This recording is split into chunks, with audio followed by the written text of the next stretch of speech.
कई लोग मेरे से पूछते हैं जी दिल्ली में इतना काम हो रहा है, बिजली मुफ्त कर दी, पैसे कहां से आते हैं? यहीं से आते हैं। जो पैसा इनकी जेबों में पहले जाया करता था, अब वो उनकी जेब में नहीं जाता, अब वो आपके विकास के लिए, आपके परिवार के लिए, दिल्ली की तरक्की के लिए इस्तेमाल होता है। एक एक पैसा दिल्ली का, सरकार का एक एक पैसा आपकी तरक्की के लिए इस्तेमाल होता है। पूरे देश में बात कर लो, पीडब्ल्यूडी का मतलब भ्रष्टाचार, पीडब्ल्यूडी का मतलब भ्रष्टाचार।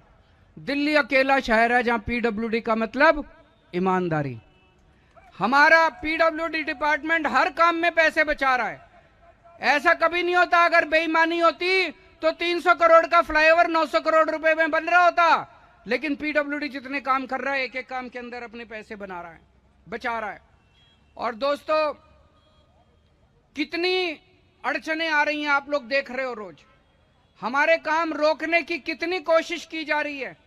इन सारी अड़चनों के बावजूद हम सारे काम कर रहे हैं। मैंने हमेशा कहा है, ये जितनी अड़चनें कर रहे हैं, उन सारे अड़चनों के बावजूद आपके काम नहीं रुकने दूंगा।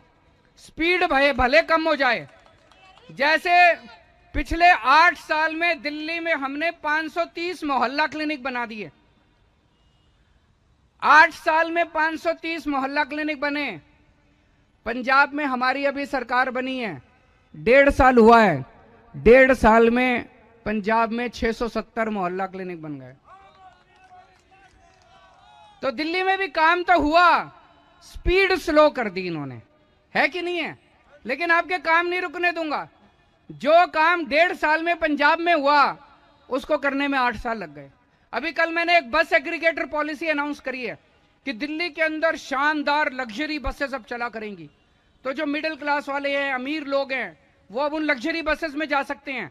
अपनी गाड़ी इस्तेमाल करने की जरूरत नहीं है, स्कूटर इस्तेमाल करने की जरूरत नहीं है, लग्जरी बसों में जाओ। उस पॉलिसी को मैंने 2016 में लागू करना था, 1 महीने में लागू हो जाती। करते करते करते करते 8 साल लग गए। अब वो लागू होगी पॉलिसी, पर कोई बात नहीं। जितनी अड़चनें आती हैं, जब सच्चाई के रास्ते पे चलते हो तो सच्चाई का रास्ता कांटों भरा होता है। अपने को काम करना है, काम से मतलब है, अपने को किसी की बुराई नहीं करनी, किसी के खिलाफ नहीं बोलना। सारी अड़चनें पूरी करके हम काम करेंगे। आप लोगों को बस ये यकीन दिलाना चाहता हूं कि कोई काम नहीं रुकेगा, चाहे जो मर्जी अड़चनें आए। आप लोगों का प्यार, आप लोगों का सहयोग इसी तरह से मिलता रहे। आप सब लोगों का फिर से बहुत बहुत शुक्रिया।